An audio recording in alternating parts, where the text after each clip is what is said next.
প্রথম পর্বে আপনারা শুনেছিলেন রতনপুর নামক গ্রামের একটি গহীন জঙ্গলে একটি নির্দিষ্ট দিনে তিনটি খুন হয়েছে। সেই কেসের ভার পড়ে ইন্সপেক্টর সুন্দরবাবুর ওপর।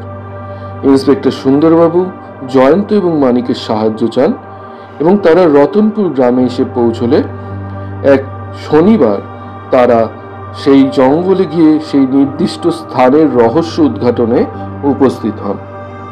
সেখানে তারা কি দেখতে পেল, আদৌ কি সেটি সমাধান তারা করতে পারল, জানতে হলে শুনুন শনি মঙ্গলের রহস্য দ্বিতীয় তথা অন্তিম পর্ব। শুরু করছি। পরদিনের প্রভাত। সূর্য জানলা পথে ঘরের ভিতরে এসে মানিকের চোখের পাতার উপরে কিরণ অঙ্গুলি বুলিয়ে দিতেই তার ঘুম ভেঙে গেল। উঠে বসে ঘরের ওপাশের বিছানার দিকে তাকিয়ে সে দেখল জয়ন্ত এর মধ্যে শয্যা ত্যাগ করে বেরিয়ে গিয়েছে। সুন্দরবাবুর ঘরে জয়ন্তকে পাওয়া যাবে ভেবে সেও শয্যা ত্যাগ করে বেরিয়ে সুন্দরবাবুর ঘরের সামনে গিয়ে ডাকলো, সুন্দরবাবু, ও সুন্দরবাবু, বলি দাদা এখনো ঘুমোচ্ছেন নাকি? বদ্ধদ্বারের ওপাশ থেকে গর্জন স্বরে শোনা গেল, হ্যাঁ ঘুমাচ্ছি বটে, কাল তোমাদের পাল্লায় পড়ে আমার যা হাল হয়েছে। দরজাটা একবার খুলেই দিন না দাদা, তারপর আপনার সব ইতিহাস শুনবো তখন। বাবা গো প্রভৃতি আত্মধ্বনি উচ্চারণ করতে করতে দরজার খিলটা খুলে দিলেন সুন্দরবাবু। মানিক দেখলো সত্যই তার অবস্থা দস্তুর মতো শোচনীয়। তার মুখ, হাত, পা এবং দেহের যেখানেই চোখ বুলানো যায় সেইখানেই নজর পড়ে ছোট বড় মলমের পটির পর পটি, পট্টির পর পট্টি। মানিক বলল, এ কি ব্যাপার সুন্দরবাবু? আবার করা হচ্ছে? ব্যাপার কি বুঝতে পারছো না বুঝি? জঙ্গলে যত কাটা ছিল সব এসে বাসা বেঁধেছে আমার এই দেহে। কাল কি আর ঘুমিয়েছি? যেটুকু রাত বাকি ছিল কেটে গেছে এই পট্টি লাগাতে লাগাতে। আমার দেহ অবশ্য অক্ষত নেই, কিন্তু আপনার মতো দুরবস্থা তো আমার হয়নি। আপনার দেহখানি শতচ্ছিদ্র হয়ে গেছে যে। সুন্দরবাবু গজগজ করতে করতে যেন আপন মনেই বললেন, বন বেড়ালেরা বনে বেড়ালেও কাটা গাছ তাদের কিছু করতে পারে না। আমি হচ্ছি শহুরে সভ্য মানুষ, আধার রাতে বনে বনে দাপাদাপি করে বেড়ানো কি আমার পোষায়? হ্যাঁ। কিন্তু জয়ন্ত কোথায় গেল বলুন তো? কেন, সে কি ও ঘরে নেই? না। ভারী আশ্চর্য তো, এত ভোরে উঠে সে কোথায় যেতে পারে? আমিও তো তাই ভাবছি। সে আবার সেই সর্বনেশে মন্দিরে যায়নি তো? যেতেও পারে, তার কথা কিছু বলা যায় না।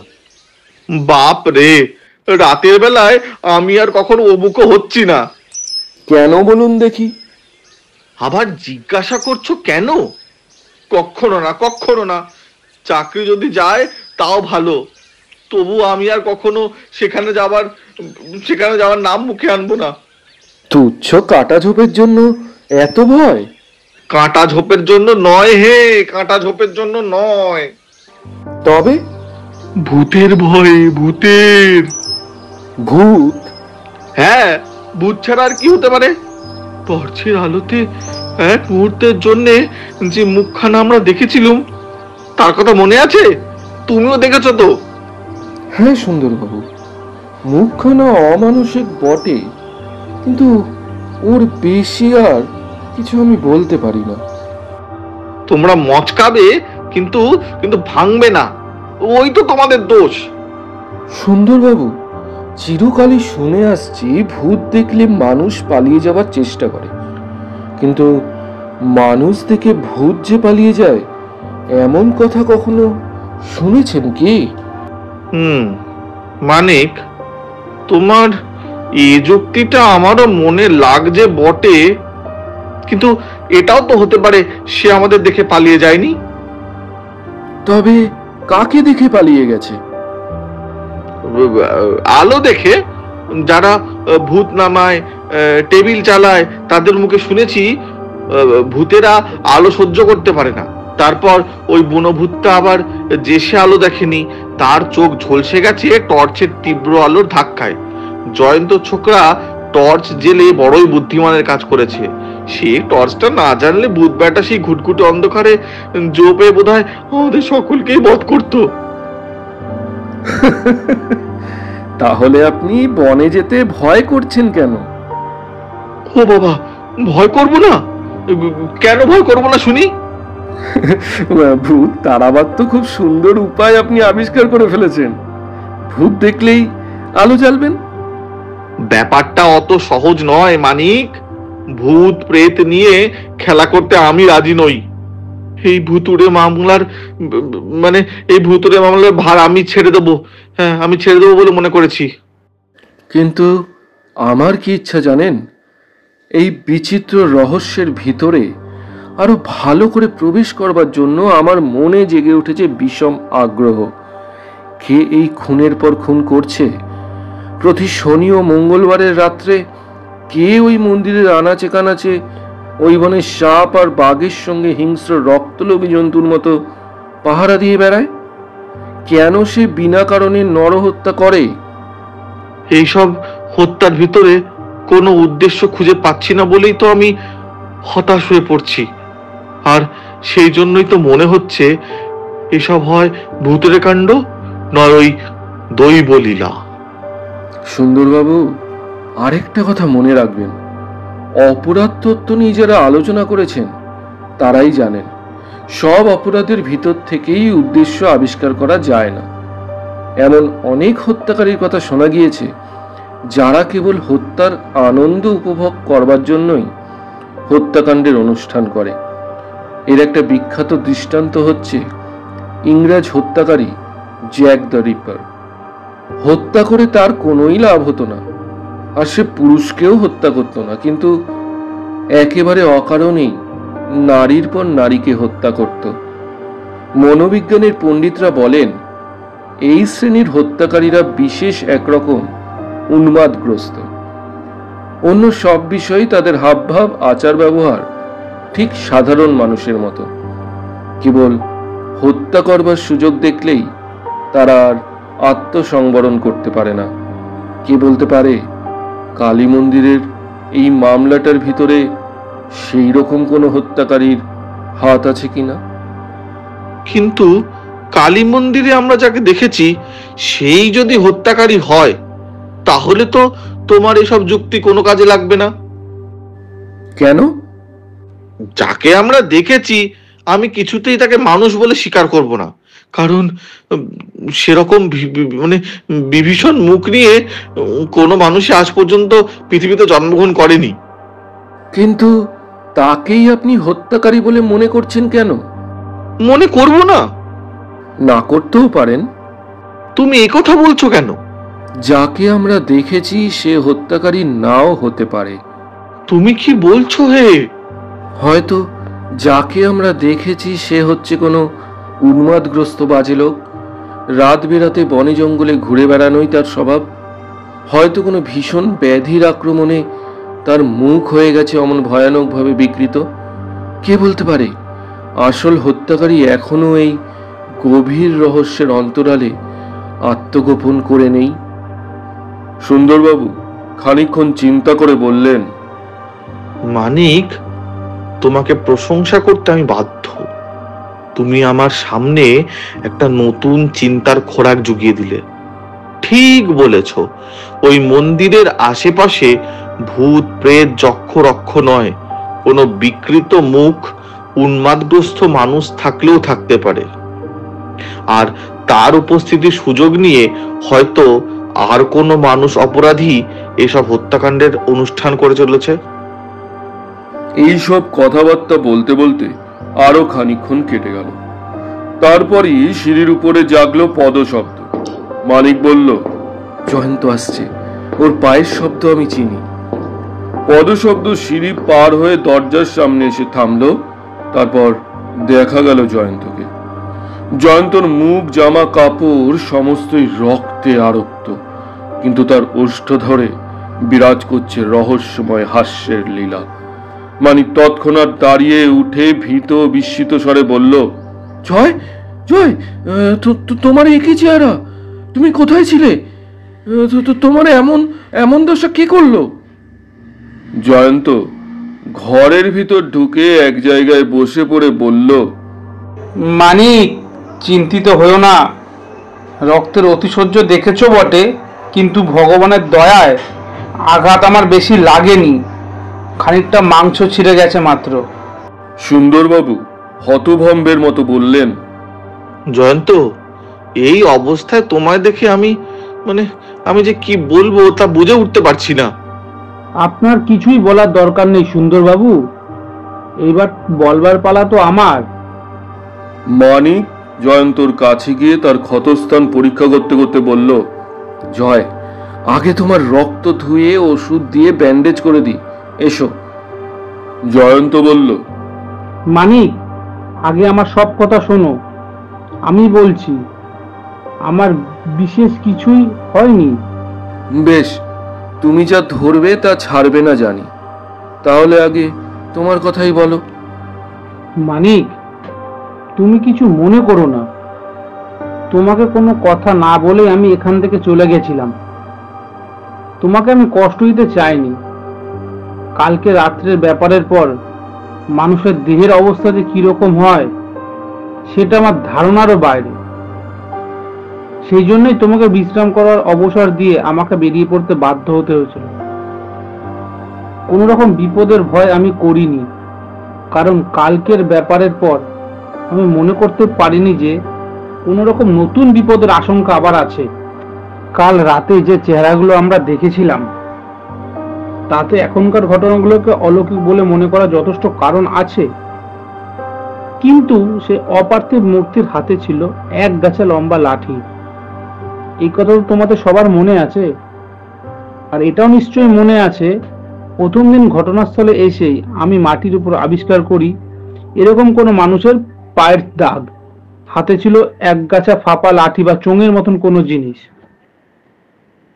কালকে রাতে সে অমানসিক মূর্তিটাকে আমিও হয়তো অমানসিক বলেই ধরে নিতে পারতাম, যদি তার হাতে সে লম্বা লাঠি গাছা না থাকতো। আমি এক দৃষ্টিতে দেখে নিয়েছিলাম সেই লম্বা লাঠি গাছা সাধারণ লাঠির মতন নয়, লাঠির মতন দেখতে যেটা হচ্ছে সেটা অন্যরকম জিনিস। ঠিক তখনই আমার কৌতূহলটা জেগে উঠেছিল। মানিক, তাই তুমি যেই ঘুমিয়ে পড়লে, আমি তোমার ঘুম ভাঙার কোন রকম চেষ্টা না করে শেষ রাতে আবার বেরিয়ে পড়লাম। এখান থেকে ঘটনাস্থলে যেতে না যেতেই পূর্ব আকাশের আলো ফুটলো, উষা রাঙার হাসির মতন লীলা সে আলোর। তারপর আবার সেই মন্দিরের চাতালে গিয়ে দাঁড়ালাম। দেখলাম একটা কেউটে সাপকে। আমায় দেখে সে কালো বিদ্যুতের মতন চাতালের আগাছা ঝোপের ভিতরে ঢুকিয়ে কোথায় লুকিয়ে পড়লো বুঝতে পারলাম না। মন্দিরের চাতালে বিশেষ কিছু সন্ধান না পেয়ে আবার ফিরে আসলাম মন্দিরে যাবার সেই পথের উপরে, যেখানে উপরে তিনটি নরহত্যা হয়েছে। তখন সূর্য উঠেছে, পথের ওপর কোনো অন্ধকার নেই, যদিও দুপাশে জঙ্গলের ভিতরে অন্ধকারকে রাজত্ব কেউ বঞ্চিত করতে পারবে না, কারণ দুপুর বেলাতেও সে বনের ভেতর সূর্য প্রবেশ করে না। তা যা হোক, যেখানে পদের চিহ্ন দেখেছিলাম সেখানে গিয়ে দাঁড়ালাম। সূর্যের আলোক পায়নি বলে সেখানকার মাটিগুলো কাঁচো অবস্থাতেই আছে। প্রথম দিন থেকে সেখানকার মাটির উপরে কতগুলো পায়ের দাগ ছিল সেটা আমি গণনা করে রেখেছিলাম, কিন্তু আজ আমি দেখলাম সেখানে অনেকগুলো নতুন পায়ের ছাপ পড়েছে। তার মানে কাল শনিবার রাতে এখানে এসে আবার কোনো লোক অপেক্ষা করছিল। শুধু পায়ের দাগই না, সেই সঙ্গে পেলাম আবার সেই ফাঁপা লাঠির মতন জিনিসের কোনো দাগ। তারপরে আমার কি মনে হলো জানো? মনে হলো কোনো অদৃশ্য চোখ যেন নির্নিশেষে আমার দিকে তাকিয়ে আছে। সঙ্গে সঙ্গে সচমকা রিভলভার বার করে এদিক ওদিক এগিয়ে গেলাম, কিন্তু কাউকেই দেখতে পেলাম না, কারো সাড়াই পর্যন্ত পেলাম না। ও বাবা, সেখানকার জঙ্গল এমন ঘন যে সকালেও মনে হলো আমি সে রাত্রেবেলা সে অন্ধকারে ওখানে দাঁড়িয়ে আছি। কোথাও কাউকে দেখতে না পেয়ে আমি আবার চললাম মন্দিরের দিকে। কিন্তু যেতে যেতে আবার সন্দেহ হলো। আমার সঙ্গে সঙ্গে যেন কেউ পাশের জঙ্গলের ভেতর দিয়ে এগিয়ে যাচ্ছে। হাতের রিভলভার তো রেডিই ছিল, সে নিয়ে আমি এগালাম। কোন দিকে বনের পাতাও যদি একটু কাঁপে সেই দিকে গুলিটা ছুড়ব, কিন্তু পথের ওপর রিভলভার ব্যবহার করার কোনো দরকার নেই। ভাবলাম অদৃশ্য শত্রুকে দেখেছি আমি মনের ভুলে, তাই আর কোনো দিকে দৃষ্টিপাত না করে চাতাল পেরিয়ে আবার সে মন্দিরের ভেতর ঢুকলাম। সেই ভয়ঙ্করী দেবী মূর্তি ঠিক একইভাবে দাঁড়িয়ে আছে। তার নামে এই অঞ্চলে এত সব অসম্ভব বিজ্ঞাপন, অথচ আমি দেখলাম কোন দুরাত্মার কল্পনার আদর্শে জড়প্রস্তরে গড়া কুৎসিত এক দানবী মূর্তি। আমি তো হিন্দু, আমি কিছুতেই মনে করতে পারি না যে যাকে আমি মা বলে ভালোবাসি, ভক্তি করি, তার মূর্তি এতটা হিংস্র, এতটা নিষ্ঠুর হতে পারে কি করে। দাঁড়িয়ে ভাবছি, হঠাৎ মন্দিরের তলায় ঝুলন্ত বাদুড়গুলো ভীষণভাবে চঞ্চল হয়ে উঠল। তাদের দানার ঝটফটানি শুনে মনটা করা কেঁপে উঠল। সেই সঙ্গে মন্দিরের ভিতরটা পরিপূর্ণ হয়ে গেল। মনে হলো যেন তারা কোনো আসন্ন বিপদের আশঙ্কায় ব্যস্ত হয়ে উঠেছে। উপরের দিকে মুখ তুলে দেখে তো আমি অবাক। আচম্বিত মনে হলো মন্দিরের ছাদটার এক জায়গায় যেন কেমন দুলে দুলে উঠছে। পরের মুহূর্তে দেখলাম ছাদের এক অংশ সশব্দে ভেঙে পড়ছে। তাড়াতাড়ি একটু সরে গেলাম, কিন্তু পারলাম না নিজেকে সম্পূর্ণ রক্ষা করতে। মাথার উপরকার ছাদ নিচে নেমে আমার মুখের খানিকটা মাংস আছড়ে বার করে নিয়ে সশব্দে মাটিতে এসে পড়ল। কিন্তু সেই অবস্থাতে আমি দেখে নিয়েছি যে তোমার ওই ডাকাতে কালীর মূর্তি বোধহয় ছাদের চাপে চূর্ণ বিচূর্ণ হয়ে গেছে। মনে হলো সমস্ত মন্দিরটা এখনই ধসে পড়বে। তাই বিদ্যুৎ বেগে বাইরে এসে চাতালে এসে দাঁড়ালাম। তারপর লক্ষ্য করলাম মন্দিরের ছাদের খানিকটা অংশ ভেঙে পড়েছে। যখন ভাবছি এর কারণ কি, হঠাৎ শুনলাম মন্দিরের পেছনকার বাগানে একটা সন্দেহজনক শব্দ, যেন কে তাড়াতাড়ি ছুটে আরো ভেতরে গভীর অরণ্যের দিকে চলে যাচ্ছে। এদিকে আমিও মরিয়া হয়ে উঠেছি, নিচে রক্তের আস্বাদ পেয়েছি। বুঝতে পারছি আমার মাথার উপর থেকে এখন ঝরঝর করে রক্ত ঝরছে। ক্ষতস্থান তখন পরীক্ষা করার সময় আমার নেই। আমি ভাবলাম আমি হয়তো আর বাঁচবো না, কিন্তু দেখে নেব কে এখান থেকে ছুটে ওদিক চলে যাচ্ছে। তড়িৎ বেগে এই কথাটাও মনে হলো, ওখান থেকে যে ছুটে চলে যাচ্ছে আমার মাথার ওপর ছাদ ভেঙে পড়ার কারণ হচ্ছে সেই। ঝোপঝাপের চাঞ্চল্য লক্ষ্য করে আমিও তীরের মতন সেদিকে ছুটলাম, এবং যেতে যেতেই আমার এই অটোমেটিক রিভলভার থেকে গুলি বৃষ্টি করতে লাগলাম ঘন ঘন। কিন্তু আমি বিফল হলাম। যাকে ধরবার বা মারবার চেষ্টা আমি করছিলাম তাকে আর ধরতে পারলাম না, মারতে তো পারলামই না। তারপর আর কোনো কথা বলার দরকার নেই, হতাশভাবে এখানে ফিরে আসতে বাধ্য হয়েছি। আজ মঙ্গলবারের প্রভাত। সুন্দরবাবুর উচ্চৈস্বরে পাঠ করছেন একখানি সংবাদপত্র এবং জয়ন্ত ও মানিক আপন আপন আসনে বসে শ্রবণ করছে।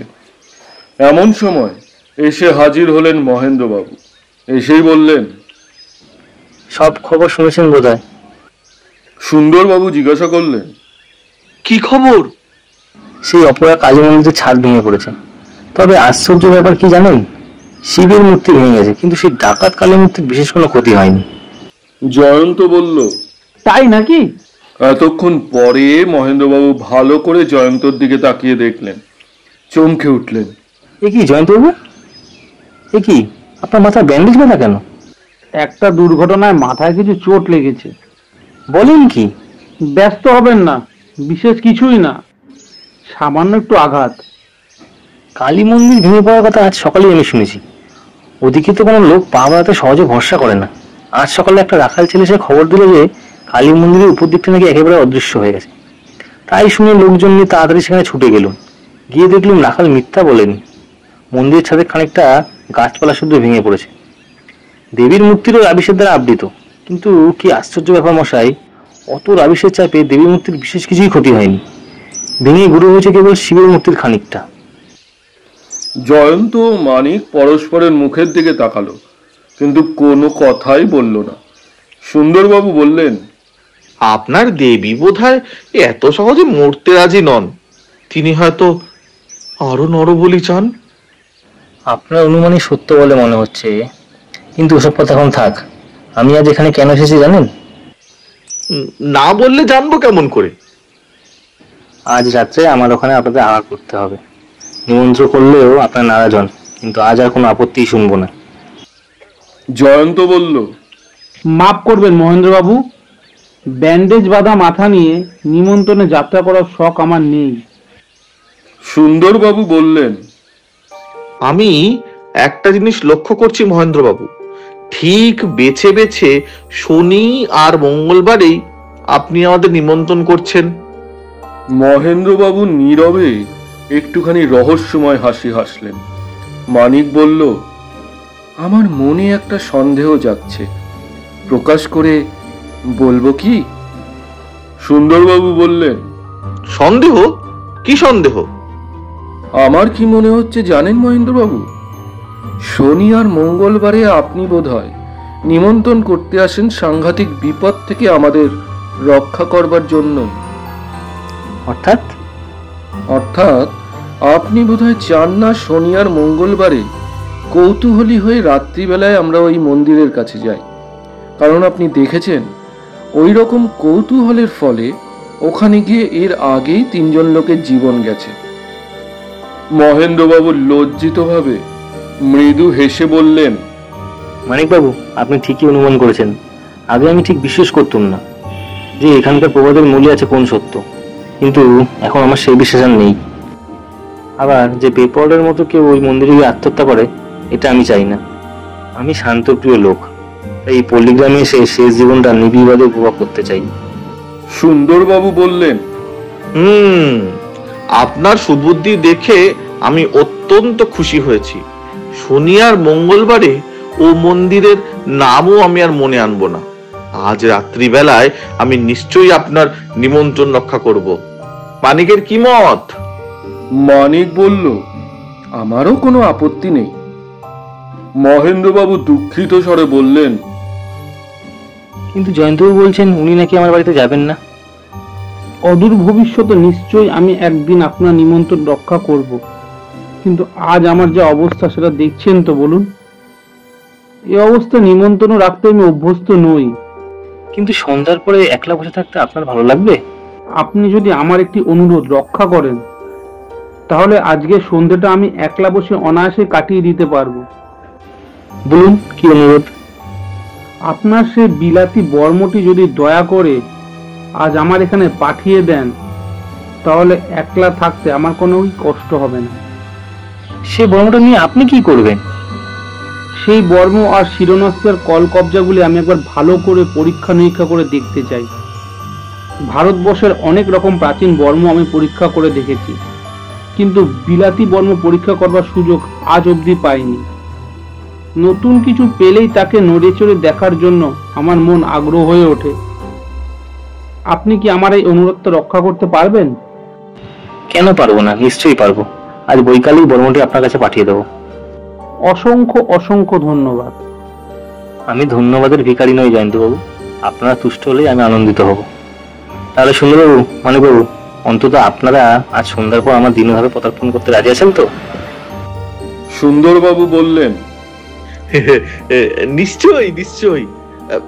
তবে গেল মাসেই ডিসপেপসিয়া রোগ থেকে কোন রকমে আমি আত্মরক্ষা করেছি। ভোজ্য দ্রব্যের তালিকাটি বেশি দীর্ঘ না হলেই বাধিত হব।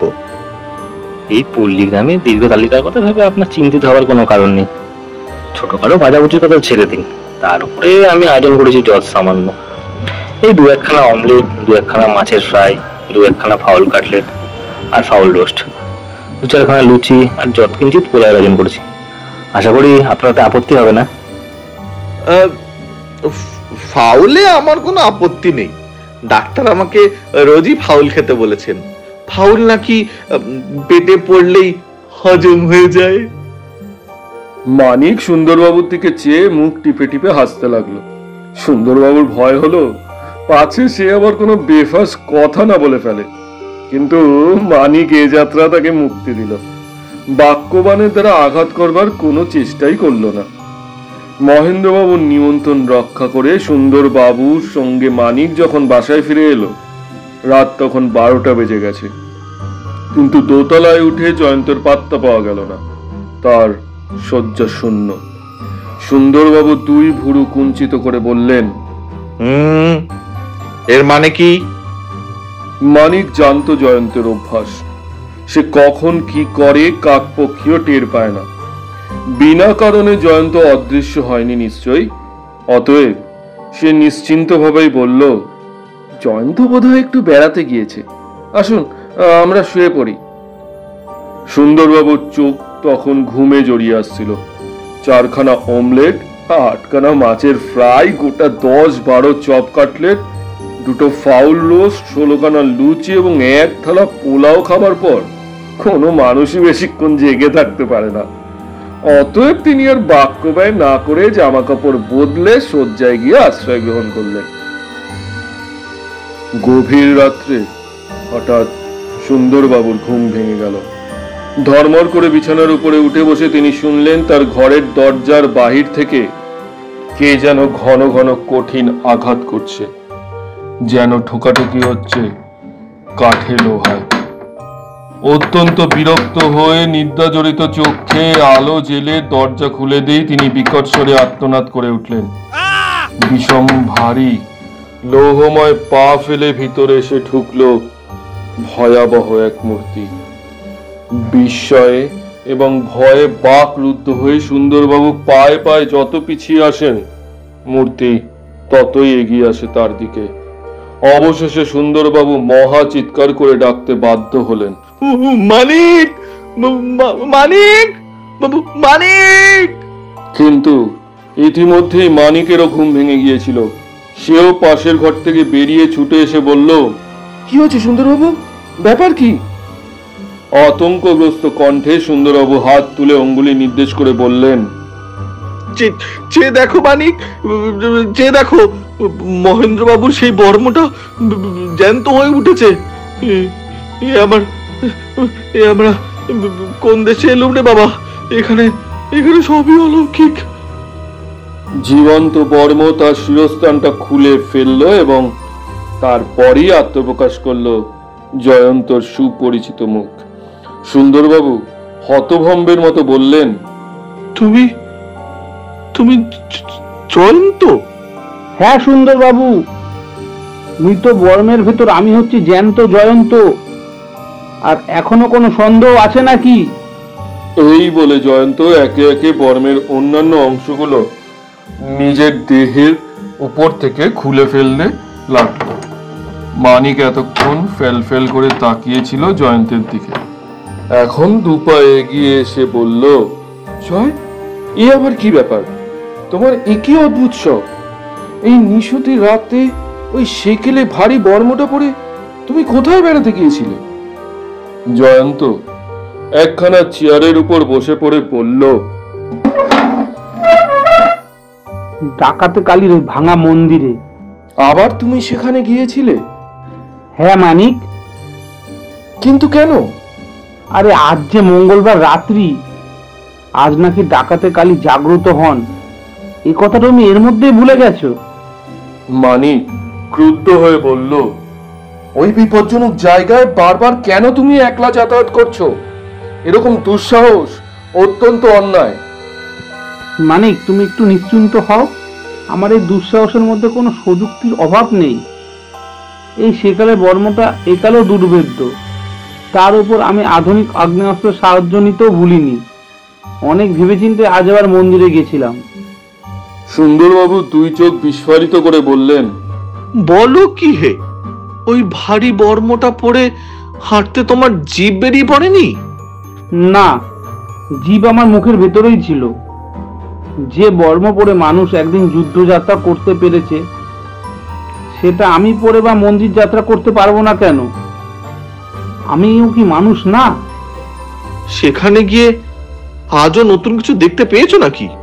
হ্যাঁ, তা কিছু পেয়েছি বই কি। মানিক আগ্রহ ভরে বলল, আজ আবার কি দেখেছো জয়ন্ত? জয়ন্ত বলতে লাগলো, তাহলে একেবারে শুরু থেকেই শোনো, একদম গোড়া থেকে। বর্মটা আমি নেহাত খেয়ালের বসে মহেন্দ্রবাবুর কাছ থেকে চেয়ে নিয়ে নিই। প্রথম থেকে আমার উদ্দেশ্য ঠিক করা ছিল। তোমরা চলে যাবার পর বেশ খানিকক্ষণ আমি এখানে দাঁড়িয়ে অপেক্ষা করলাম। তারপর বর্মটাকে পরে যখন বাড়ির বাইরে গিয়ে দাঁড়ালাম, আকাশ পথ থেকে অদৃশ্য হয়ে তৃতীয়ার ক্ষীণ চন্দ্রকলা তখন অস্ত গেলেও শনিবারের রাত্রের মতন আজকের পৃথিবীও তেমন অন্ধকার নিবিড়ছায় আচ্ছন্ন হয়ে ছিল না।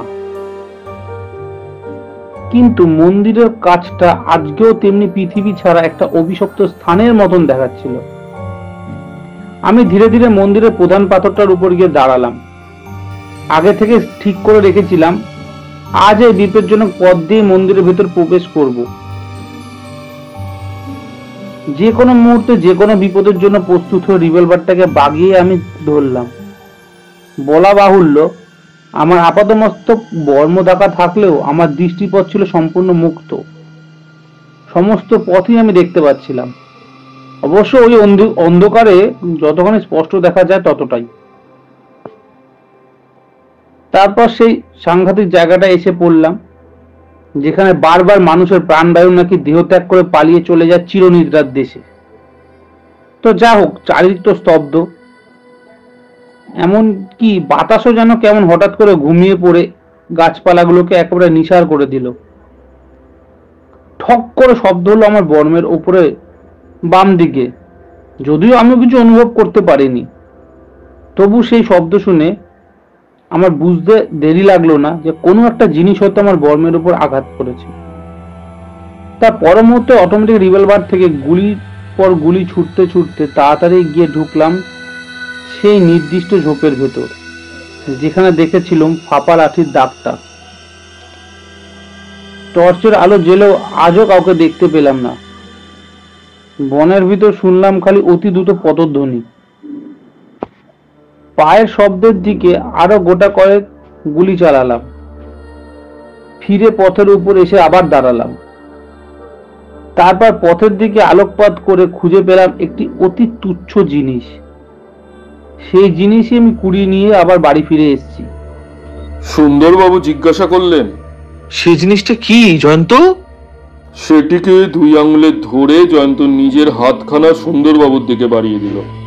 ওটা তো দেখছি খুব সরু লিকলিকে একগাছা কাঠি। হ্যাঁ, কাঠিই বটে। সুন্দরবাবু ফস করে হাত বাড়িয়ে কাঠিটা ধরতে গেলেন। জয়ন্ত চট করে নিজের হাতখানা টেনে এনে বলল, সাবধান সুন্দরবাবু, এ কাঠি হচ্ছে কেউটে সাপের মতন বিষাক্ত। বলো কি হে? হ্যাঁ সুন্দরবাবু, এই সাধারণ কাঠি নয়। শনি আর মঙ্গলবার রাত্রে এখানে 3 জন লোকের মৃত্যু হয়েছে এইরকম মারাত্মক কাঠির আঘাতেই। কাঠি দিয়ে নরহত্যা? বাবা, এমন বেয়াড়া কথাও কখনো শুনিনি। এটাকে কাঠি বা বলছি কেন, এটা হচ্ছে কাঠের তৈরি বিষাক্ত শলাকা ছাড়া আর কিছুই না। এর উপরে খানিকটা টিনের পাতও রয়েছে, দেখো। আমি মেপে দেখেছি এটি লম্বা 9 ইঞ্চি আর এর বের হচ্ছে 1 ইঞ্চির 10 ভাগের মাত্র 1 ভাগ। প্রচ্ছন্ন হত্যাকারী এই শলাকা নিক্ষেপ করে আজ আমাকে দুনিয়া থেকে সরিয়ে দেওয়ার চেষ্টা করেছিল, কিন্তু আমার এই বর্ম তা ব্যর্থ করে দিয়েছে। আজ আমার উপরে যে আক্রমণ হবে সেটা আমি জানতাম, তাই জেনেই গেছিলাম এই লোহার বর্মটা পরে ঘটনাস্থলে। যাক, রহস্যের একদিকটা পরিষ্কার হলো।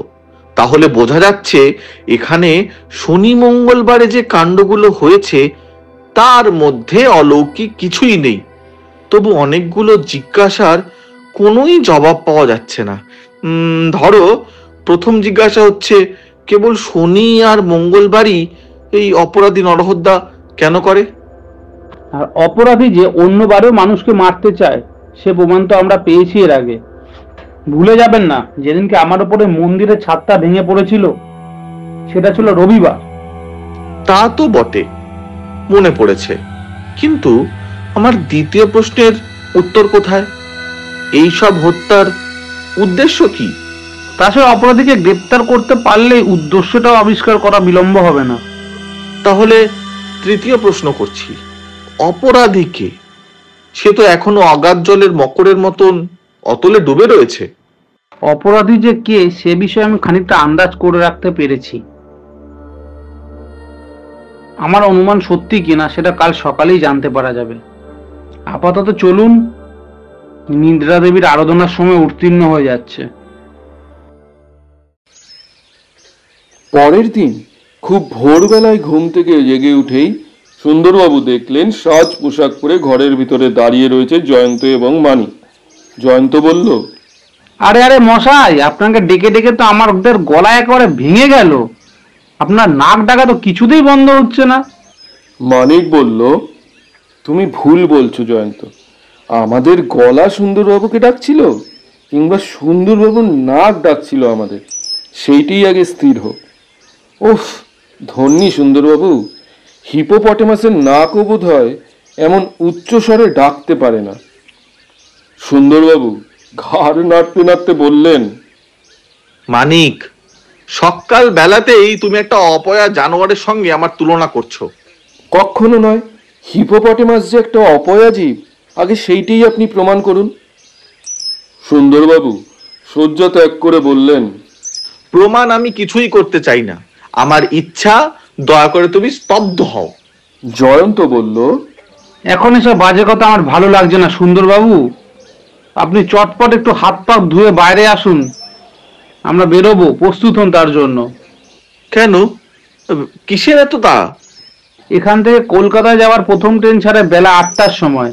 তাতে তোমারই বা কি আর আমারই বা কি? আমরা সরকারের চাকর নেই, আমাদের হয়তো কিছুই আসে যায় না, কিন্তু তাড়াতাড়ি না করলে পরে হয়তো আপনাকেই অনুতাপ করতে হবে। মানে? আপনার প্রত্যেক কথারই আমি এত জবাবদিহি করতে পারবো না। কালকেই তো আমি আপনাকে বলে দিয়েছি, আমি যা অনুমান করেছি তা সত্যি কিনা তা আজকে পরীক্ষা করে দেখব। আমি আর মানিক এখন আগেই স্টেশনের দিকে চললাম, তার কারণ যথেষ্ট দেরি হয়ে গেছে। ইচ্ছা করেন তো পরের স্টেশনে গিয়ে আমাদের সঙ্গে যোগ দিতে পারেন। যদি জানতো, দয়া করে দুজন চৌকিদার নিয়ে যেতে সেটা ভুলবেন না। হতভম্ব সুন্দরবাবু বোকার মতো ফ্যাল ফ্যাল করে তাকিয়ে দাঁড়িয়ে রইলেন। জয়ন্ত মানিক দ্রুত পদে ঘর থেকে বেরিয়ে গেল। সুন্দরবাবু আপন মনেই বললেন, দুজন চৌকিদার নিয়ে যেতে বললে কেন? জয়ন্ত কি তাহলে রহস্যভেদ করতে পেরেছে? স্টেশনে গিয়ে কারোকে কি গ্রেপ্তার করতে হবে? না, কিছুই বোঝা যাচ্ছে না। জয়ন্ত ছোকরা পেটের কথা মোটেই ভাঙতে চায় না, ওই হচ্ছে তার মস্ত একটা দোষ।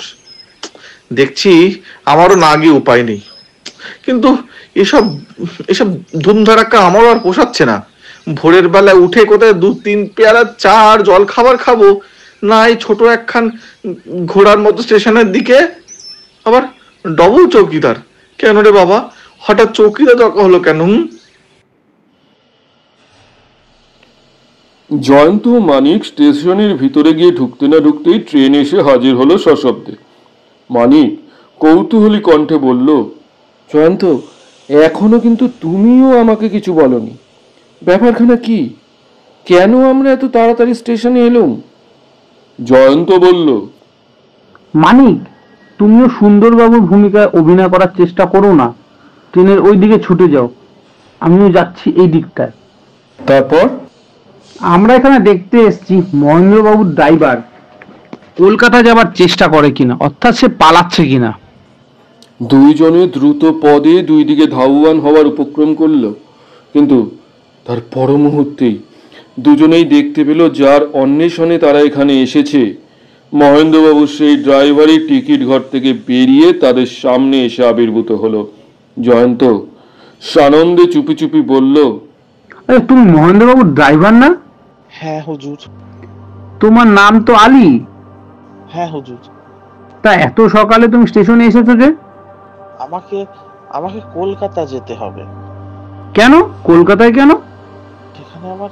সেখানে আমার জরুরি কাজ আছে হুজুর। মহেন্দ্রবাবুর কাজ নয়, তোমার কাজ, তাই তো? হ্যাঁ হুজুর, আমারই কাজ। তুমি চলে গেলে মহেন্দ্রবাবুর কোনো অসুবিধা হবে না? তার কি আরো ড্রাইভার আছে? না হুজুর, তবে আমি বাবুজির কাছ থেকে ছুটি নিয়ে এসেছি। ঠিক সেই সময় শোনা গেল ট্রেন ছাড়বার ঘন্টার ধ্বনি। আলী তাড়াতাড়ি ট্রেনের দিকে অগ্রসর হলো, কিন্তু জয়ন্ত আরো তাড়াতাড়ি এগিয়ে তার পথ রোধ করে দাঁড়িয়ে রইল। শোনো আলী। আলী জয়ন্তকে সম্মুখ থেকে ঠেলে সরিয়ে দেবার চেষ্টা করে বলল, হুজুর, এখন আর কিছু শোনবার সময় নেই, গাড়ি এক্ষুনি ছেড়ে দেবে। আরে তা বেশ, তো তুমি নয় পরের গাড়িতে যেও, তোমার সঙ্গে আমার আরো কিছু কথা আছে। আমার আর কোনো কথা শুনবার সময় নেই হুজুর, পরের গাড়িতে গেলে আমার চলবে না। জয়ন্ত এটাই আশা করেছিল। সে কঠিন কণ্ঠে বলল, আলী, তোমাকে পরের গাড়িতেই যেতে হবে। তুমি আগে আমার কথাটা শোনো। বাবুজি কি আমাকে জোর করে ধরে রাখতে চান? হ্যাঁ, যদি বলি তাই চাই ধরে রাখতে। হঠাৎ আলীর দেহ হয়ে উঠল সোজা এবং সঙ্গে সঙ্গে সে দুই হাত মুষ্টিবদ্ধ করে জয়ন্তর দিকে এগিয়ে গেল তীব্র বেগে। জয়ন্ত অসতর্ক ছিল না, কিন্তু সে কোনো রকম ব্যস্ততাই দেখালো না। অত্যন্ত শান্ত ও সহজভাবেই আলীর মুষ্টিবদ্ধ হাত দুখানা নিজের মুষ্টির মধ্যে গ্রহণ করে বলল, এই যে বাবা আলী, এবার যদি পারো তো তাহলে আমার হাতটা এড়িয়ে যাও। সঙ্গে সঙ্গে আলীর হাতের মণিবন্ধের উপর জয়ন্তের হাতের চাপ লোহার মতো কঠিন হয়ে উঠল। আমাদের এই জয়ন্তের সঙ্গে আগে যাদের পরিচয় আছে তারাই জানেন তার অমানসিক শক্তির কথা। তার হাতের টানে লোহার গড়াদও বেঁকে যায় শীষের দণ্ডের মতো। সুতরাং আলীর অবস্থা যে কি রকম হলো এখানে তা বিশেষ করে উল্লেখ করবার দরকার নেই। আলী বিকৃত মুখে আর্তস্বরে বলল, হুজুর ছেড়ে দিন। ছেড়ে দিলে তুমি পালাবার চেষ্টা করবে, আমি তোমাকে ছেড়ে দেব না। কেন আপনি আমাকে ধরে রাখবার চেষ্টা করছেন হুজুর? আগেই তো বলেছি কতগুলো কথা তোমাকে আমি জিজ্ঞাসা করতে চাই। গাড়ি তখন স্টেশন ছেড়ে চলে যাচ্ছে ধীরে ধীরে। আলী হতাশ ভাবে বলল, গাড়ি ছেড়ে দিল, বলুন আপনি কি জানতে চান? আচ্ছা, রতনপুরে এসে তুমি ব্লো পাইপের ব্যবহার কেন করছো? কি বললেন হুজুর? আমি ব্লো পাইপের কথাই বলছি। এ আবার কি হুজুর? ও, তুমি বুঝি ব্লো পাইপের নাম শোনোইনি? আচ্ছা, তুমিও তো বর্ণীয় লোক, সুম্পিটানের নাম শুনেছো তো? সুম্পিটানের নাম। পুম্পিটান? আলী, আমাদের সঙ্গে ন্যাকামি করো না। বর্ণীয়তে আমরাও গিয়েছি, সেখানে সুম্পিটানের নাম জানে না এমন কোনো লোক নেই মনে হয়। কি বলছেন কি, আমি কিছুই বুঝতে পারছি না। বেশ, আমি তোমাকে বুঝিয়ে দিচ্ছি। সুম্পিটান হচ্ছে সুদীর্ঘ লাঠির মতন একটা জিনিস, যার ভেতরটা ফাঁপা। তার এক পাশের মুখে লাগানো থাকে অনেক বর্ষা ফলক। তখন তাকে অনায়াসে বর্ষার মতন ব্যবহার করা চলে। কিন্তু তার ভেতরে থাকে সাগু কাঠের তৈরি একটি 9-10 ইঞ্চি সূক্ষ্ম শলাকা। সে সূক্ষ্ম শলাকার গায়ে মাখানো থাকে ইপো গাছের তৈরি তীব্র বিষ। আর যে মুখে বর্ষার ফলক নেই, সেই মুখ দিয়ে সজোরে ফু দিলেই ভিতরে শলাকাটে তীর ভেঙে বহু দূরে গিয়ে লক্ষ্যভেদ করে। তারপর কোনো জীবজন্তুর দেহে লাগলে তারা জীবনে বেঁচে থাকার কোনো আশাই থাকে না। কেমন, এইবার সুম্পিটান কাকে বলে সেটা বোঝাতে পারলাম তো? আলী কোনো উত্তর না দিয়ে দাঁড়িয়ে রইল নত দৃষ্টিতে। জয়ন্ত বলল, আলী, তুমি আমাকে ফাঁকি দেওয়ার চেষ্টা করো না, অবশ্য তুমি পারবেও না। আমি বেশ জানি তুমি বিষাক্ত শলাকা ছুঁড়ে 3 জন মানুষকে হত্যা করেছো। তারপর তুমি কালী মন্দিরে পুরো ছাদকে কোনো রকমে আমার উপর ফেলে আমাকে জমালয়ে পাঠানোর চেষ্টা করেছিলে। কেবল তাই নয়, তারপর তুমি আমাকে লক্ষ্য করে শলাকাও ত্যাগ করেছিলে। কিন্তু আমি আন্দাজে প্রস্তুত হয়েই ছিলাম। সাগু কাঠের সেই শলাকা আমার বর্মের উপর ইপো গাছের বীজ ছড়িয়ে দিতে পারেনি। আর তারও আগে গেল অমাবস্যা রাতে মন্দিরের চাতালে গিয়েছিলাম। তোমার এক অপার্থিব মূর্তি। মূর্খ আমি অত সহজে ছেলে ভোলাবার ছেলে? আমি বেশ বুঝতে পারছি সে রাতে তুমি মুখে পড়েছিল একটি অতি কদর্য মুখোশ। কেমন, ঠিকঠাক তো আলী? আলী হঠাৎ মাটির উপর বসে পড়ে কাতর স্বরে বলল, হুজুর, আপনি যখন সব জানেন তখন আমাকে আর এত কথা জিজ্ঞেস করছেন কেন? না, সব কথা হয়তো আমি এখনো জানতে পারিনি, তাই তোমাকে গোটা কয়েক প্রশ্ন করতে চাই।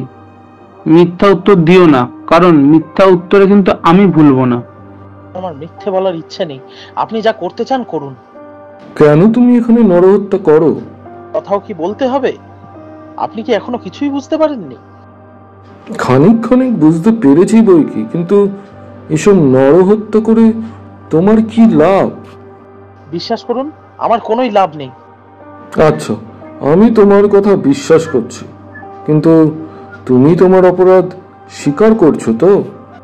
অস্বীকার করবার তো আর কোনো উপায় নেই হুজুর। এমন সময় দেখা গেল দুইজনের বদলে চারজন চৌকিদারের সঙ্গে সুন্দরবাবু তার বিপুল ভুঁড়ি নিয়ে হাঁসফাঁস করতে করতে স্টেশনের ভিতরে প্রবেশ করছেন অতি দ্রুত পদে। জয়ন্ত মানিকের সঙ্গে আলীকে দেখেও সুন্দরবাবু প্রথমটা কিছুই বুঝতে পারলেন না। বললেন, ট্রেন তো ছেড়ে দিয়েছে দেখছি, তোমরা এখানে দাঁড়িয়ে দাঁড়িয়ে ভ্যারান্ডা ভাবছো কেন? হ্যাঁ, আলীর সঙ্গে একটু গল্প টল্প করছি। বটে, এখন আমাকে কি করতে হবে বলো? আপনিও আলীর সঙ্গে একটু আলাপ টালাপ করুন না। এই জন্য কি আমাকে এখানে আসতে বলেছো? ঠিক তাই। এটা এটা কোন দেশি ঠাট্টা? হ্যাঁ, মোটেই ঠাট্টা নয়। সুন্দরবাবু কটমট করে তাকালেন জয়ন্তর মুখের পানে।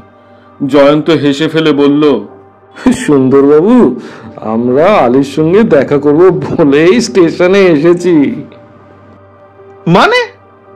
আলীকে জিজ্ঞাসা করলেই আপনি শনি মঙ্গলের গুপ্ত কাহিনী শুনতে পাবেন। হ্যাঁ আলী, এ কথা কি সত্য? আলী হেট মুখে চুপ করে রইল। জয়ন্ত বলল, চলুন আলীকে নিয়ে আমরা মহেন্দ্রবাবুর কাছে যাই। তার কাহিনীটা মহেন্দ্রবাবুকেও শোনানো দরকার। আলী সংকুচিত ভাবে বলল, ঠিক আছে, কি আমায় না নিয়ে গেলেই নয়? না, তোমার কীর্তির কথা শুনে তোমার মনিব কি বলেন সেটাও আমাদের জানা দরকার।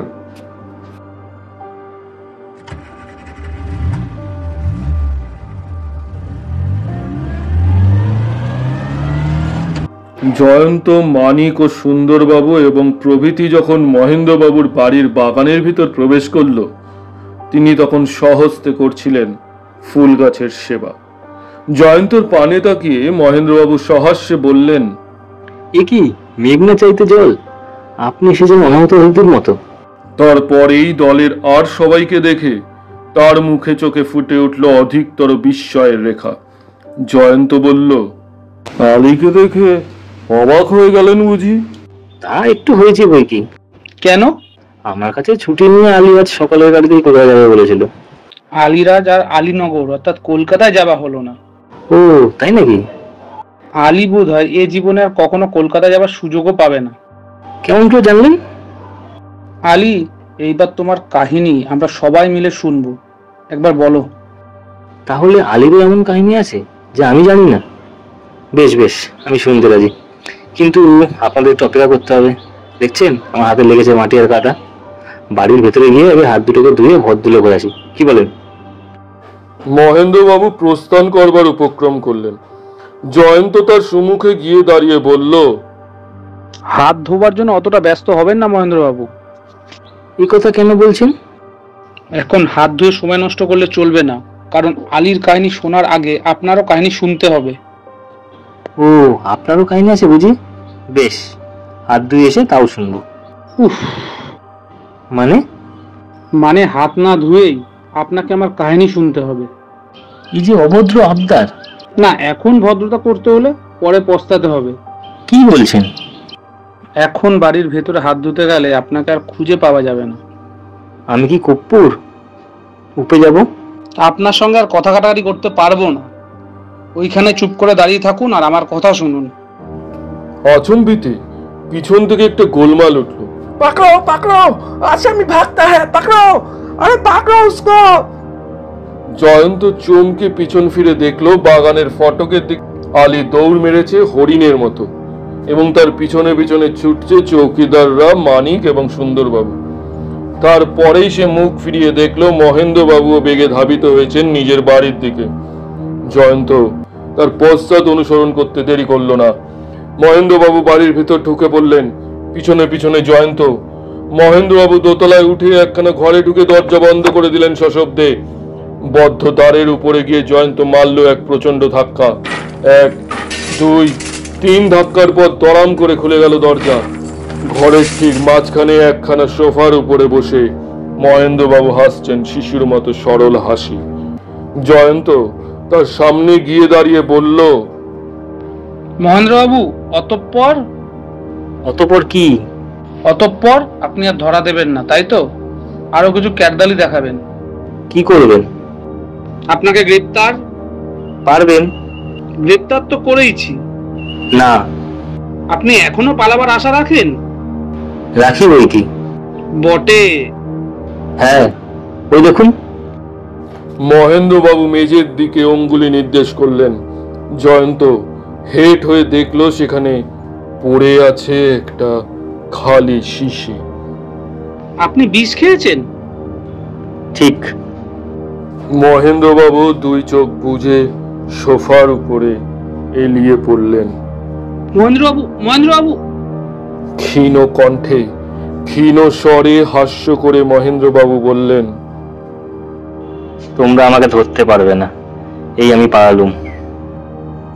ঘরের ভিতর যখন সুন্দরবাবু এবং মানিকের আবির্ভাব হলো, মহেন্দ্রবাবু তখন ইহলোকে দেহ ফেলে প্রাণ নিয়ে পলায়ন করেছেন। মহেন্দ্র বাবুকে ধরেছ দেখছি। না, ধরতে পারিনি। ওই তো মহেন্দ্র বাবু। না, ওটা মহেন্দ্রবাবুর মৃতদেহ। মৃতদেহ? হ্যাঁ, মহেন্দ্রবাবু বিষ খেয়ে আত্মহত্যা করেছেন। সুন্দরবাবু অবাক। মানিক, আলী ধরা পড়েছে? পড়েছে। সে বলছে নিজে পালাবার জন্য পালায়নি, আমাদের অন্যমনস্ক করে মহেন্দ্রবাবুকে পালাবার সুযোগ দেবার জন্যই সে নাকি পলায়নের চেষ্টা করেছিল। খুব সম্ভব সে মিথ্যা বলেনি। মহেন্দ্রবাবু নিজেই বলেছিলেন এমন প্রভুভক্ত যে তার কথা নাকি প্রাণও সে দিয়ে দিতে পারে। আর এই মামলাটায় আলীর প্রভুভক্তির বিশেষভাবে প্রমাণ করে, কারণ সে যে মানুষের পর মানুষ খুন করেছে তা কেবল প্রভুর হুকুমেই। এই বিষয়ে আমার আর কোনো সন্দেহ নেই। সুন্দরবাবু বিস্ময়াবিষ্ট কণ্ঠে বললেন, বাপ, দেখে শুনে আমার আক্কেল গরম হয়ে যাচ্ছে। এসব কি? কোথায় ডাকাতে কালীর মন্দিরের ভৌতিক কারখানা, আর কোথায় এই আলী, আর কোথায় ওই মহেন্দ্রবাবু? এখনো আমি বুঝতে পারছি না এগুলোর মধ্যে যোগাযোগ আছে কোথায়। জয়ন্ত, অন্ধকারে তাড়াতাড়ি আলো দেখাও। জয়ন্ত বলতে লাগলো, যারা গোয়েন্দা তাদের প্রথম কর্তব্য হলো প্রথম থেকেই সকলকে সন্দেহ করা। আমি গোড়া থেকে মহেন্দ্রবাবুর বাড়ি, মোটর গাড়ি, ব্যাংকের খাতা আর শিশুর মতন সরল হাসি মুখ দেখে ভুলিনি। আপনার মনে আছে কি আমার প্রশ্নের উত্তরে মহেন্দ্রবাবু নিজেই বলেছিলেন তার মামাতো ভাই সুরেনবাবু, তিনি ছাড়া আর কোনো আত্মীয় নাকি তার নেই। সুরেনবাবুর মাসিক আয় যে ছিল 8,000 টাকা, সেটাও তো আপনি শুনেছেন। আমার অনুমান করতে দেরি লাগলো না যে সুরেনবাবুর মৃত্যুর পর তার সম্পত্তির অধিকারী হবে মহেন্দ্রবাবুই। অতএব ধরে নিলাম যে সুরেনবাবুর মৃত্যুতে মহেন্দ্রবাবুর লাভ হবে সবচেয়ে বেশি। এই মামলায় মহেন্দ্রবাবুর কোনো যদি হাত থেকে থাকে, তাহলে হত্যাকাণ্ডের একটা উদ্দেশ্য আবিষ্কার করতে বেশি বেগ পেতে হলো না। সুতরাং বুঝতেই পারছেন, গোড়া থেকেই আমি মহেন্দ্রবাবুকে কেন্দ্র করে মামলাটা সাজাবার চেষ্টা করছিলাম মনে মনে। প্রথম দৃষ্টিতে এই মামলার সঙ্গে মহেন্দ্রবাবুর কোনো সম্পর্ক আবিষ্কার করা প্রায় অসম্ভব বলে বোধ হয়েছিল। কারণ প্রথমত সুরেনবাবু যখন হত্যাকারীর হাতে মারা পড়েন, মহেন্দ্রবাবু যে তখন অনেক সাক্ষীর সামনেই নিজের বাড়িতে বসেছিলেন এটা জানতে পারা গেছে। দ্বিতীয়ত ঘটনাস্থলে কেবল মহেন্দ্রবাবুর মামাতো ভাই সুরেনবাবুই নিহত হননি, পরে আরো 2 জন পুলিশ কর্মচারীকেও সেখানে প্রাণ দিতে হয়েছে। নিজের স্বার্থ সিদ্ধির পরেও অকারণে 2 জন পুলিশ কর্মীকে হত্যা করে তিনি নিজের বিপদ 3 গুণ বাড়িয়ে তুলতে চাইবেন কেন? তৃতীয়ত, মামলাটার সঙ্গে রয়েছে একটা প্রাচীন প্রবাদ আর অলৌকিক কাণ্ডের সম্বন্ধ। ওই প্রবাদ মহেন্দ্রবাবুর জন্মের আগেও এই অঞ্চলে প্রচলিত ছিল। তাই এখনকার লোকেরা শনি মঙ্গলবার রাতে ওই মন্দিরে ছায়া মারাতেও ভরসা পায় না। উপরন্তু ওই প্রবাদের প্রকাশ আগেও নাকি ঘটেছে। কেউ কেউ শনিবার রাতে প্রবাদের সত্যতা পরীক্ষা করার জন্য ওই মন্দিরে গিয়ে প্রাণ হারিয়েছে। সুন্দরবাবু, আপনি যে কল্পনা শক্তিকে বরাবর নিন্দা করে এসেছেন, আর আমি যাকে বরাবর বলে এসেছি গোয়েন্দাদের জন্য এটি একটি অপরিহার্য উপাদান, সেই কল্পনা শক্তিকে প্রাণপণে ব্যবহার করার আমি চেষ্টা করলাম। গোড়ার দিকে তা প্রকাশ করলে সকলে যে তাকে উদ্ভট বলে এড়িয়ে দিত সে বিষয়ে আমি একেবারে নিঃসন্দেহ। মামলাটাকে আমি মনে মনে সাজালাম এইভাবে, মহেন্দ্রবাবু না হয় ঘটনাস্থলে উপস্থিত নাও থাকতে পারে, তবে তার হুকুমে অন্য লোক গিয়েও তো নরহত্যা করতে পারে। হত্যাগুলো হচ্ছে কোনো অলৌকিক কারণে। সকলের মনে সেই বিশ্বাস দৃঢ়তর করে তোলবার জন্য ঘটনাস্থলে হত্যার পর হত্যা করা হয়েছে, সেই কেবল দুটো নির্দিষ্ট দিনে। তার ফলে কারো দৃষ্টি আসল অর্থাৎ প্রথম হত্যার উদ্দেশ্যে আকৃষ্ট হবেই না। চলতি ও পুরনো প্রবাদটাকে মহেন্দ্রবাবু নিজের স্বার্থ সিদ্ধির জন্য অত্যন্ত চালাকির সাথে ব্যবহার করেছেন। কালী মন্দিরে প্রবাদ সত্যতা পরীক্ষা করতে গিয়ে কেউ কেউ আবার যে মৃত্যু মুখে পড়েছে, খুব সম্ভব এটা হচ্ছে একেবারে বাজে কথা। ওভাবে লোকের মৃত্যু রূপকথাতেই শোভা পায়, বাস্তব জীবনে নয়। কল্পনা এই যে আমি একটা কাঠামো গড়ে তুললাম, মামলার মধ্যে ভালো করে প্রবেশ করার পর একেবারে অকেজো হয়ে যাবার সম্ভাবনা যথেষ্ট ছিল, কিন্তু সেজন্য আমি হতাশ হলাম না। নতুন নতুন বিরোধী সূত্র পেলে আমি বারবার কল্পনায় নতুন নতুন কাঠামো গড়ার চেষ্টা করি, কিন্তু আমার সৌভাগ্যক্রমে প্রথম কাঠামো হয়নি, একেবারেই ব্যর্থ। এইবার ঘটনাগুলো একবার পরপর ভেবে দেখুন। খুব সম্ভব বাইরে ঐশ্বর্যের জাঁকজমক থাকলেও ভিতর ভিতর মহেন্দ্রবাবু যথেষ্ট অস্ত্রকষ্ট ছিল। তা না হলে কেউ এমন বিপজ্জনক হত্যার পর হত্যা অনুষ্ঠান করে না। অতএব ধরে নিন অষ্টকর্ত ঘোচাবার জন্যই মহেন্দ্রবাবুর কুদৃষ্টি পড়ল সুরেনবাবুর ওপরে, যে সুরেনবাবুর মৃত্যু হলেই তিনি এই বিপুল বৃত্তের মালিক হবে। মহেন্দ্রবাবু জানতেন সুরেনবাবু হচ্ছে সাহসী বেপরা আর একরোকা লোক। কোন রকম কুসংস্কারই তিনি মানতে চান না, বরং কুসংস্কারের কথা যে মিথ্যে সেটাই তিনি বারবার হাতে নাতে দেখাতে চান। অতএব শনিবারের এক রাত্রে মহেন্দ্রবাবুর বাড়িতে সুরেনবাবুর নিমন্ত্রণ হলো। চারিদিকে বহু সাক্ষী, এমনকি একজন পুলিশ কর্মচারীও যখন উপস্থিত হলো, মহেন্দ্রবাবু তখন সুরেনবাবুকে উত্তেজিত করার জন্য প্রভাত কাহিনীটাকে উজ্জ্বল ভাষায় ফুটিয়ে তুললেন। কারণ তিনি জানতেন তার কাহিনী শুনেই সুরেনবাবু প্রবাদের সত্যতা পরীক্ষা করতে কিছুমাত্র ইতস্তত করবেন না। ইতিমধ্যেই তার চর মন্দিরের যথাযথ স্থানে গিয়ে হাজির হলো। মহেন্দ্রবাবু জানতেন হত্যার পরেই ঘটনাস্থলে হবে পুলিশের আবির্ভাব। নিশ্চয় বিশেষ করে ওই 2 দিন নির্দিষ্ট দিনেই পুলিশ সেখানে গিয়ে তদন্ত করবে, কিন্তু তদন্তের প্রবাদের সত্যতা বজায় রাখার জন্য তারা যাতে ফিরে না আসে সেই ব্যবস্থাও করা হলো। সুন্দরবাবু, আপনি জানেন পাছে যদি শনি বা মঙ্গলবার রাতে আমরা মন্দিরের পথে যাই, সেই ভয় সুন্দরবাবু বেছে বেছে ওই 2 দিনই আমাদের নিমন্ত্রণ করলেন।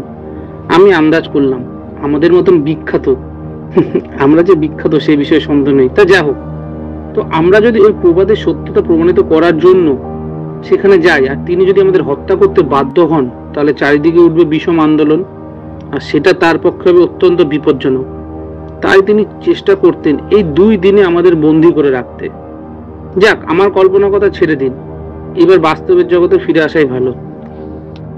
সুন্দরবাবু, আপনি কলকাতায় প্রথম যেদিন আমার কাছে গিয়ে মামলা সম্পর্কে অলৌকিক আবহের কথা জানিয়েছিলেন, তা আমি মোটেই প্রথমে আমলে আনিনি। তবে আপনার বর্ণনার ভেতর দিয়ে আমি আবিষ্কার করেছিলাম একাধিক সূত্র।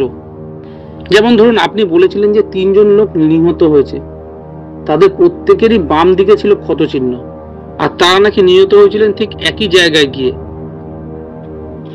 তাই থেকেই আমি ধরে নিলাম মৃত্যুর কারণ এসেছে ওই বাম দিক থেকেই। সেই জন্য প্রথম যেদিন আমরা মন্দির করে নির্দিষ্ট স্থানে গিয়ে দাঁড়ালাম, আমি তখন আর কোনোদিনও না তাকিয়ে একেবারে বাম দিক থেকে জঙ্গলে প্রবেশ করলাম। তবে আমার আন্দাজ যে ব্যর্থ হয়নি একথা আপনি জানেন। জঙ্গলের ভিতর খানিক অগ্রসর হয়ে এক জায়গায় দেখতে পেলাম অনেকগুলো পদচিহ্ন।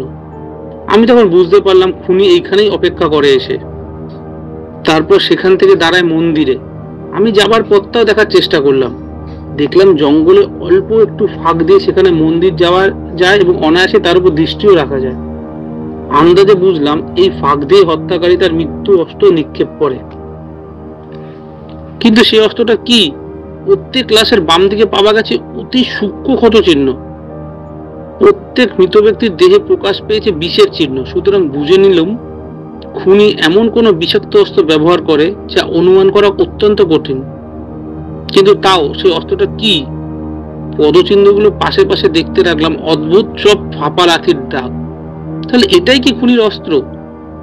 কিন্তু সে যে কিরকম অস্ত্র তা অনেক ভেবেও আন্দাজ করতে পারলাম না।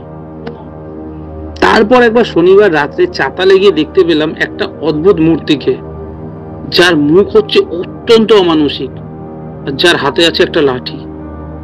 যদিও সে লাঠিটা আসলে যে কি জিনিস তখনও আমি ধরতে পারিনি, কিন্তু তার আনুমানিক মুখের জন্য যে বীভৎস মুখোশ সেটা অনুমান করা আমার পক্ষে কঠিন হলো না। হত্যাকারী আর তার প্রভু বুঝলো জয়ন্ত নামে কোনো শৌখিন গোয়েন্দা শনিবার রাত্রে সেই ঘটনাস্থলে গিয়েও প্রাণ নিয়ে ফিরে এসেছে।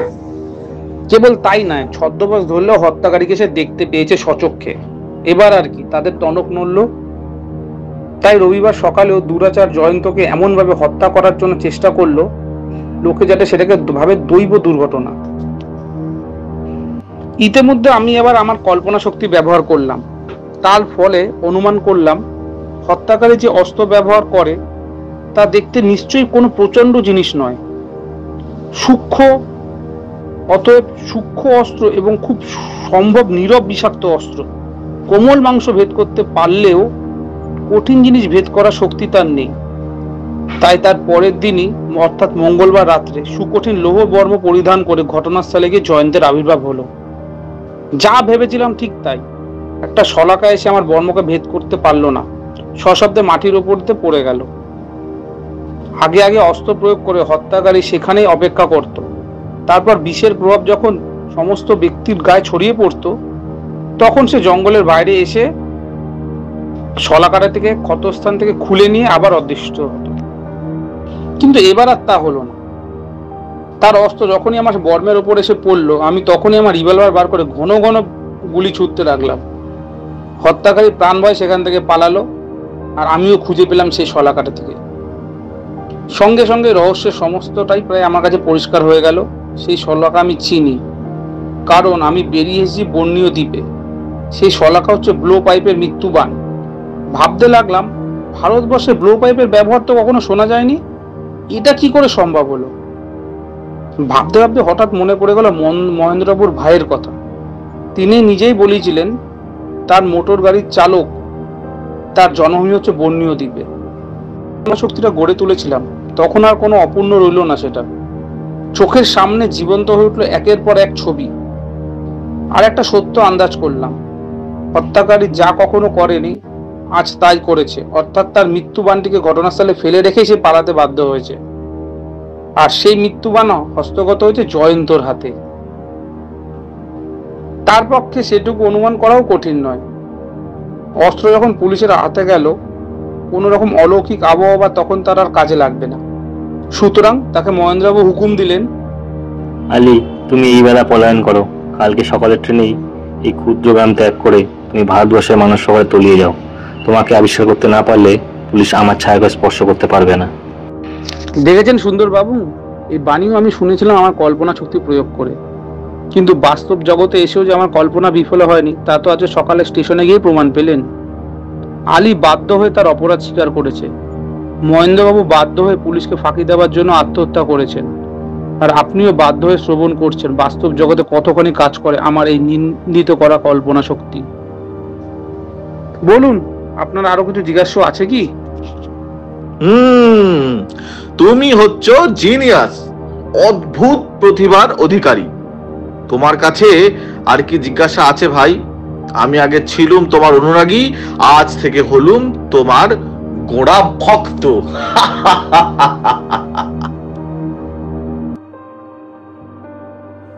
শুনছিলেন শনি মঙ্গলের রহস্য, রচনা হেমেন্দ্র কুমার রায়।